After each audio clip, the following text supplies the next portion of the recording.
Hello student, welcome back to my YouTube channel student. और unit first का मैंने आपको फर्स्ट चैप्टर करा दिया। यूनिट फर्स्ट का मैं सेकंड चैप्टर की बात करता हूँ, फिजिक्स में आपकी बीएससी की डिवीजन ऑफ एम्पलीट्यूड्स, आयाम का विभाजन चैप्टर का आपका नेम है। ठीक है, आपको पूरे अच्छे समझाऊंगा। ऐसा नहीं है कि आपको कॉपी पढ़ा रहा हूँ आपको समझ नहीं आएगा। आप एक बार वीडियो ढंग से देख लें तो आपको पूरा क्लियर हो जाएगा कि कैसे आपका प्रोफार्मा है। Interference due to reflected light in their films, मतलब आपको प्रकाश का व्यतिकरण फाइंड करना है इन देयर फिल्म्स, उनकी फिल्म्स में। ठीक है, रिफ्लेक्टेड लाइट के तो कैसे फाइंड करना है, ये इसका फिगर। तो फिगर पहले आपको मैं समझा देता हूँ, इसकी पूरी थ्योरी समझा देता हूँ कि आपको कैसे फाइंड करना होता है, कैसे क्या इसकी प्रोसेस होती है। समझिए, इसमें क्या करते हैं हम, कोई भी थिन फिल्म रिफ्लेक्शन का मतलब क्या होता है कि थिन फिल्म द्वारा रिफ्लेक्शन कारण इंटरफेरेंस की घटना को जो दिया था सर्वप्रथम न्यूटन और हुक ने ऑब्जर्व किया था।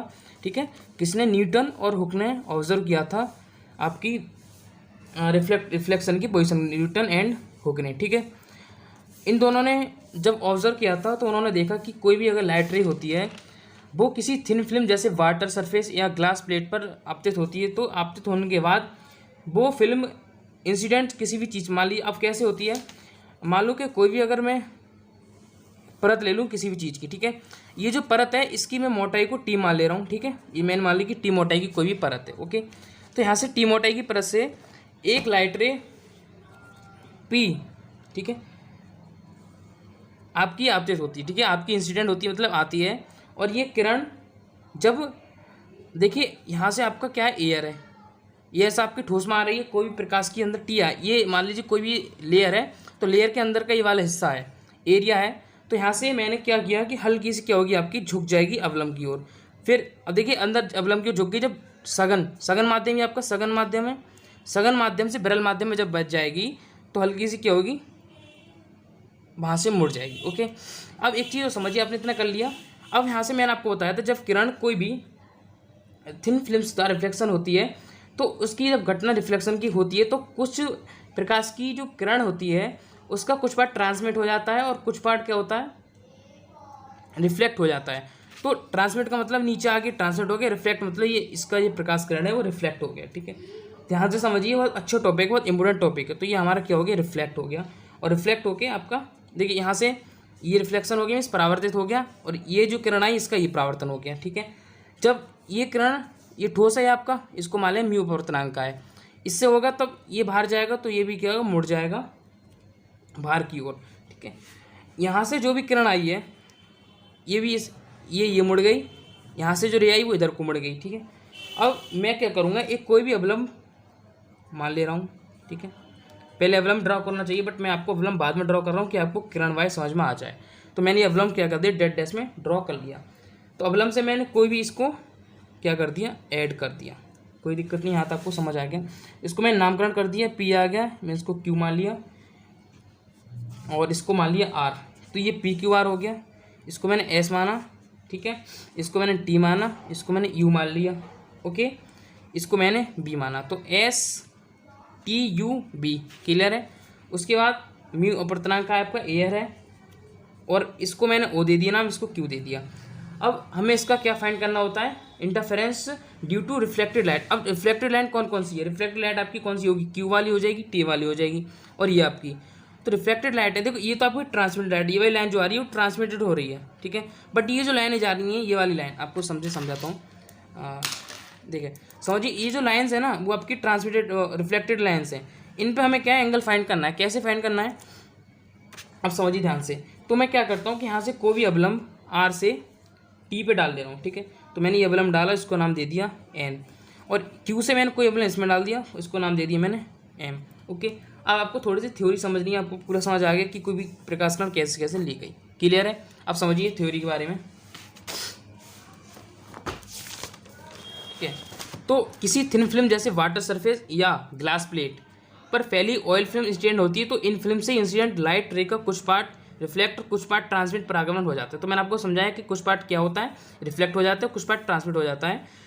फिल्म द्वारा reflected and transmit light rays के सुपरपोजिशन में अध्यारोपण से, मान ली कोई भी रेज है, ठीक है, कोई भी रेज मान ली बाई वन और by two rays, by one by two rays जहाँ जाकर मिलती हैं अध्यारोपित होती हैं, वो आपका क्या होता है, वो कहलाता है आपका इंटरफेरेंस, अध्यारोपण कहलाता है, अध्यारोपण का सिद्धांत कहलाता है। ठीक है, सुपरपोजिशन कहलाती है वो। जिसके परिणाम से फिल्म में डिफ्रैक्शन कलर्स दिखाई देते हैं। सावन का बुलबुला में कलर्स का दिखाई देना इसी घटना पर बेस्ड है। तो इसी कौन सी घटना है, वो इसी पे बेस्ड है जो आपका सावन पे बुलबुला दिखाई देता है। नीचे एवो डायग्राम में म्यू रिफ्लेक्टिव इंडेक्स अपवर्तनांक एंड टी थिकनेस की एक थिन ट्रांसपेरेंट फिल्म है। मैंने आपको बताया था कि एवो डायग्राम में क्या लिया मैंने, म्यू रिफ्लेक्टिव इंडेक्स अपवर्तनांक की एंड टी थिकनेस की एक थिन ट्रांसपेरेंट फिल्म ली है। ठीक है, तो फिल्म मीन्स क्या है आपकी, ये जो फिल्म है ना टी मोटाई की, ये मैंने टी मोटाई की ली है, जिसके अपर लेयर पर एक लाइट रे पी क्यू, तो ये लाइट रे आ रही है पी क्यू। ठीक है, पी क्यू डायरेक्शन में इंसिडेंट होती है, आती है, इंसिडेंट में आपतित होती है। इंसिडेंट रे पी क्यू का कुछ पार्ट क्यू आर डायरेक्शन में, तो इंसिडेंट का क्यू आर डायरेक्शन इस डायरेक्शन में चला जाता है, कुछ पार्ट क्या होता है सीधा आ जाता है ये। ठीक है, और इसका कुछ पार्ट इधर चला जाता है। अगर आपने ये बार निशान नहीं लगाया तो बहुत ज़रूरी है। ओके, अगर आपको नोट चाहिए इसके तो मैं आपको नंबर है 9411009110, यहाँ से मुझे क्या कर सकते कॉन्टेक्ट करके ले सकते हैं। अब पॉइंट एस पर लाइट रे अगेन एस टी डायरेक्शन में रिफ्लेक्ट होकर एस बी डायरेक्शन में रिफ्लेक्ट हो जाती है। यही प्रोसेस कंटिन्यूसली चलती रहती है, जिससे फिल्म द्वारा अनेक reflect and transmit light rays प्राप्त होती हैं। तो ये पोजीशन क्या होती है आपकी, पी से क्यू पाना, क्यू से आर पे जाना, एस टी पे, तो सब आपकी प्रोसेस बार बार चलती रहती है और हमें क्या होती हैं अनेक लाइन्स प्राप्त होती हैं। इंसिडेंट लाइट रे पी क्यू से प्राप्त होती है। तो देखिए ये है इंसिडेंट लाइट रे, इसे हमें पी क्यू से क्या होगी प्राप्त होगी। अब मेरे को क्या है फाइंड करना है रिफ्लेक्टेड लाइट्स के बारे में। तो कैसे फाइंड करेंगे, अब हमको इनका पास डिफरेंस निकालना पड़ेगा, उसके बाद ये क्या पूरी प्रोसेस निकाल पाएंगे। ठीक है, अब पास डिफरेंस आपको कैसे फाइंड करना है, पास डिफरेंस बराबर होता है path in film minus path in air. तो फिल्म कौन सी है आपकी, कौन सी फिल्म है, ये आपकी पूरी फिल्म है इतनी टी मोटाई की जो है। ओके, और मैंने म्यू माना है इसको अपवर्तनांक। ठीक है, Q S plus S T मतलब Q S plus S T मतलब Q S plus S T मतलब ये क्यू एस और एस टी, ये हमारी क्या है पूरी एक थिन फिल्म है। और एयर में कितना किया क्यू एन, तो क्यू एन मीन्स ये। ठीक है, अभी हम क्या सिर्फ ऊपर ऊपर की बात कर रहे हैं, नीचे का हमने कोई भी ऑब्जेक्ट नहीं लिया है। ठीक है, तो मैंने दोनों लंब डाल दिए हैं, याद रखना ये वाले पॉइंट्स को। तो क्या फाइंड करना है क्यू एन, अब हमको लिखना है पाथ डिफरेंस, पाथ डिफरेंस निकालना है, पाथ डिफरेंस। पाथ डिफरेंस कैसे फाइंड करते हैं, जैसे निकाल लें path in film minus path in air. तो अगर पाथ फिल्म में कितनी चली है वो, तो पाथ को हम क्या डेल्टा से फाइंड कर देंगे। और म्यू चला है means Q S plus S T चला माइनस पाथ इन एयर में। अब देखिए समझिए कैसे, म्यू मीन्स क्यू एस, ठीक है, तो Q S plus S T mu line चली इसमें, एयर में कितना चला है आपका क्यू एन, ये आपका एयर में हो गया मीन्स ये आपकी एयर ऊपर वाली लाइन से माइनस क्यू एन। अब मुझे को क्यू एस और प्लस एस टी फाइंड करना है, तो Q S S T find करने के लिए मैं निकालूंगा क्यू एन टी में। तो in triangle Q N T triangle में क्या निकालूंगा साइन आई और साइन आर। साइन आई आपको कैसे फाइंड करना है, अब साइन आई के लिए क्या करेंगे आप ट्रायंगल क्यू एन टी और in triangle Q M T और क्यू एम टी, इन दोनों में बात करें कैसे। देखिए यहाँ से आपको साइन आई ई निकलेगा और यहाँ से आपका आई पोजीशन यहाँ पे निकलेगी क्यू एम टी वाले में, तो यहाँ से आप इसमें यहाँ पे लंब मान सकते हैं। ठीक है, ओके, तो यहाँ से मेरे को अगर फाइंड करना है तो कैसे करूँगा, साइन आई, तो साइन आई मतलब क्या होता है लाल बट्टे कक्का साहब शॉर्ट फॉर्म निकाल लीजिए तो आपको पूरा क्लियर हो जाए। लंब बट्टे कर्ण, तो लंब कौन सा है इस पर, लंब कौन सा होता है, लंब वो होता है जो एंगल के सामने की भुजा होती है, मीन्स आपका एंगल आपका ये बनना है और इसके सामने की लाइन जो होती है मतलब इसके जो सामने की भुजा होती है मीन्स क्यू एन। ओके, तो साइन ए बराबर क्यू एन आ गया।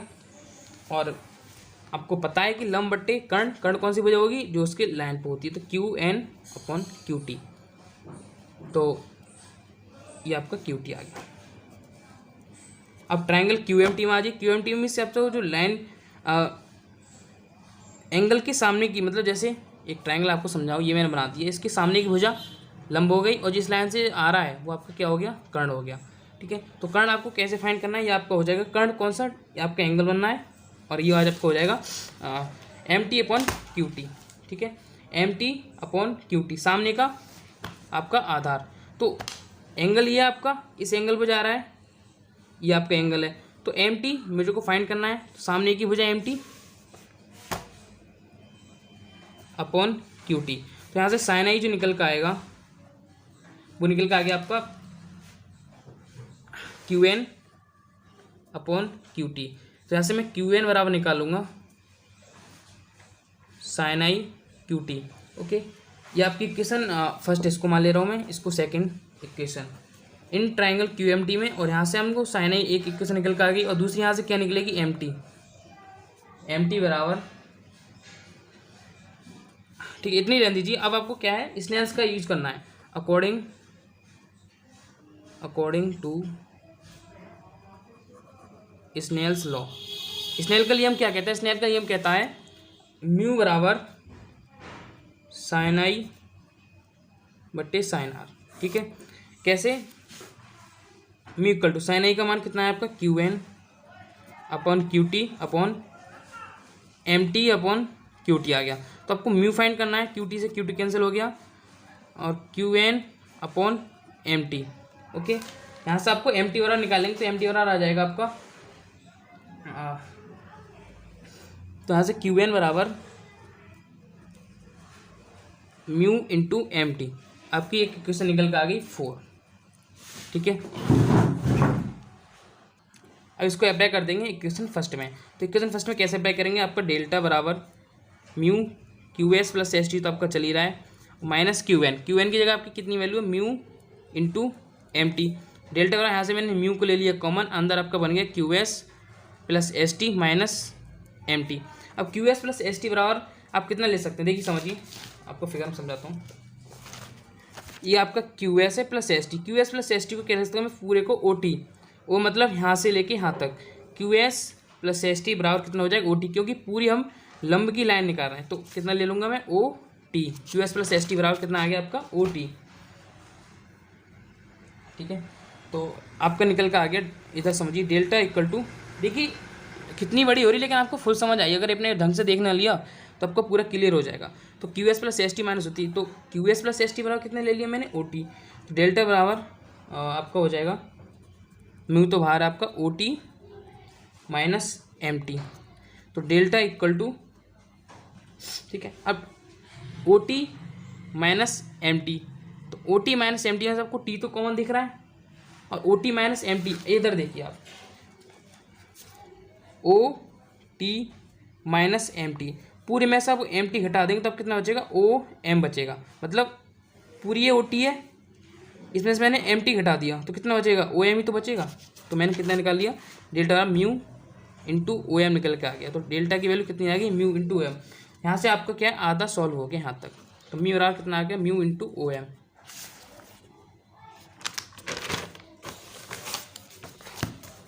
Delta equal to mu into O M. हम तक अभी सिर्फ क्यू एन की वैल्यू फाइंड की थी, म्यू इंटू ओ एम निकल के आएगा। इक्वेशन 5 तक हम पहुँच गए। अब आपको क्या है ट्राइंगल ओ क्यू एम में पहुंचना है। अब हमको क्या है अपवर्तन का कॉज में फाइंड करना है। साइन आई निकाले, हमको कॉज फाइंड करना है। कॉज के लिए हम क्या करेंगे, यहाँ पे हमने आई के लिए निकाला था साइन आई, अब हम फाइंड करेंगे कॉज के लिए। कॉज आई मतलब कॉज आर। तो एक तो आपकी कॉज की वैल्यू यहाँ से फाइंड होगी। ठीक है, तो यहाँ से फाइंड के लिए हम क्या करेंगे triangle O Q M, triangle O Q M. तो पूरा हमको कौन सा ट्राइंगल लेना है, ये पूरा ट्राइंगल लेना है। अब कॉज आर, कॉज का क्या होता है लाल बट्टे कक्का सीखिए, लाल बट्टे कक्का। कॉज के लिए आपका आधार बट्टे कर्ण लेना है। तो आधार कौन सा होगा इसमें ट्रायंगल के सामने, ट्रायंगल के सामने भुजा कौन सी होती है आपकी लंब होती है। तो ट्रायंगल के सामने की आपकी लंब कौन सी होगी ओ क्यू एम में लेना है आपको। तो ये आपकी हो जाएगी कर्ण हो जाएगी, इसकी लाइन मारी आपकी ओ एम। तो O M upon O Q, ठीक है, O M upon O Q. तो यहाँ से आपको कॉज आर बार कितना निकल आएगा O M upon O Q. Clear, यहाँ से आपको एम की वैल्यू फाइंड करनी है cos R into O Q. ठीक है, अब चूंकि ओ क्यू ये आपके पॉइंट याद रखने की कौन सी वैल्यू कहाँ पे चेंज हो रही है। ओ क्यू, अब ओ क्यू आपको कैसे देखना है, ओ क्यू बराबर आपका O L plus L Q. कैसे ओ क्यू बराबर, देखिए ओ क्यू बराबर कितना हो जाएगा O L plus L Q, मतलब ये वाला टी और नीचे आपकी टी होगी तो T plus T two T. तो O L plus L Q को मैं टी प्लस टी लिख सकता हूँ। ठीक है, तो ओ क्यू बराबर O L plus L T मतलब टी प्लस टी मीन्स इसको लिखूंगा मैं 2t।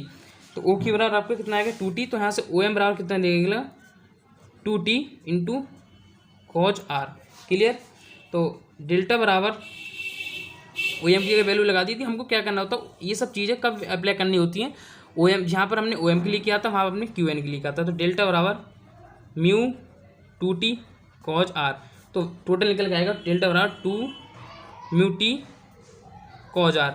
ये आपकी आ गया फाइनल इक्वेशन। अब इसमें आपको क्या करना है कि ये थिन फिल्म द्वारा रिफ्लेक्टेड लाइट रेज के बीच पाथ डिफरेंस के लिए एक्सप्रेशन है जो कि वास्तविक नहीं है। तो इसको हम वास्तविक कैसे बनाएंगे, क्योंकि जब लाइट रेज डेंस माध्यम मतलब सघन माध्यम से रेयर माध्यम मतलब विरल माध्यम में पहुंचते तो लाइट रेज के बीच पाई फेज डिफरेंस होता है और उसके संगत पाई लैम्डा बाई 2 का पाथ डिफरेंस उत्पन्न होता है। मीन्स तब जो आपकी लैम्डा बनेगी इसमें आपको पाई का फेज डिफरेंस और लैम्डा बाई 2 का पाथ डिफरेंस उत्पन्न हो जाएगा। कैसे कि एवं एक्सप्रेशन का सही रूप जो निम्नलिखित होगा वो होगा लैम्डा बराबर 2 म्यू टी, ठीक है, cos R minus lambda by 2। Clear है इतनी चीज, यहाँ पे आपका क्लियर आ गया। अब एवं एक्सप्रेशन की हेल्प से इंटरफेरेंस करने वाली दो रिफ्लेक्टेड लाइट के बीच पाथ डिफरेंस को कैलकुलेट किया जा सकता है जिसकी निम्नलिखित कंडीशन। अब यहाँ से हमने क्या यहाँ तक हमको फाइनल हो गया। अब इसको हम कंडीशन कैसे लगाएंगे मैक्सिमम इंटेंसिटी और मिनिमम इंटेंसिटी के लिए, वो चीज़ मैं आपको इस पर समझा दे रहा हूँ कैसे। आपको फाइनल कैसे निकल के आ गई। अब कंडीशन फॉर मैक्सिमम इंटेंसिटी और constructive interference. Condition maximum intensity मतलब अधिकतम तीव्रता के लिए और कंस्ट्रक्टिव इंटरफेरेंस का मतलब संपोषी व्यतिकरण। तो संपोषी व्यतिकरण के लिए और मैक्सिमम इंटेंसिटी के लिए। तो कंस्ट्रक्टिव इंटरफेरेंस के लिए पाथ डिफरेंस जो हम लेते हैं वो 0 lambda 2 lambda 3 lambda N lambda. तो एन की वैल्यू अब कितनी है 0 1 2 3 होता है, तब फिल्म्स ब्राइट प्राप्त होती है। तो फिल्म्स ब्राइट कब प्राप्त होती है जब पाथ डिफरेंस आपका ये होता है और कंस्ट्रक्टिव इंटरफेरेंस होता है। तो ये आपका बहुविकल्पीय क्वेश्चन पूछा जाता है, ठीक है। तो यहाँ पे आपको जो फॉर्मूला निकल के आया था वो डेल्टा बराबर 2 mu T cos R minus lambda by 2 आया था। फॉर कंस्ट्रक्टिव इंटरफेरेंस के लिए लैम्डा बार की वैल्यू लेते हैं एन लैम्डा। तो 2 mu T cos R minus lambda by 2 बराबर एन लैम्डा ले लिया मैंने। 2 म्यू टी कॉज आर बराबर लैम्डा बाई 2, इधर लैम्डा लेके प्लस एन लैम्डा हो गया। यहाँ पे मैंने क्या किया इसको सॉल्व किया तो आपका 2n कैसे हो जाएगा, ये वाला 2 इधर चला जाएगा, इसकी आप मल्टीप्लाई हो जाएगी। तो आपका कितना हो जाएगा लैम्डा बाई 2 कॉमन लेके 2n प्लस 1। ये आपका इंपोर्टेंट है बहुविकल्पी की दृष्टि से। तो यहाँ पे आपको इतना चीज़ क्लियर होगी। अब ये थिन फिल्म द्वारा रिफ्लेक्टेड लाइट रेज के बीच इंटरफेरेंस में मैक्सिमम इंटेंसिटी या मैक्सिमा के लिए रिक्वायर्ड कंडीशन है। तो थिन फिल्म द्वारा जो रिफ्लेक्टेड कंडीशन उसके लिए क्या है इंटरफेरेंस है। अब कंडीशन फॉर मिनिमम इंटेंसिटी में कुछ नहीं होता है, आपको बताया कि डिस्ट्रक्टिव मतलब विनाशी व्यतिकरण के लिए इंटरफेरेंस के लिए पाथ डिफरेंस होता है आपका लैम्डा बाई 2 5 लैम्डा बाई 2 और इसको हम शॉर्ट में लिखते हैं 2n माइनस लैम्डा बाई 2। तो यही हमें क्या करना है कि लास्ट में जो निकल के आई थी 2n माइनस लैम्डा बाई 2 इसमें बराबर लिख देना है। कैसे कि डेल्टा बराबर 2n माइनस 1 बाई 2 लैम्डा ले लेंगे। तो लैम्डा और आपकी वैल्यू है और लैम्डा की जगह हमने क्या लगा दिया 2n माइनस लैम्डा बाई 2। तो 2 mu T cos R minus lambda by 2 बराबर 2n माइनस 1 लैम्डा बाई 2।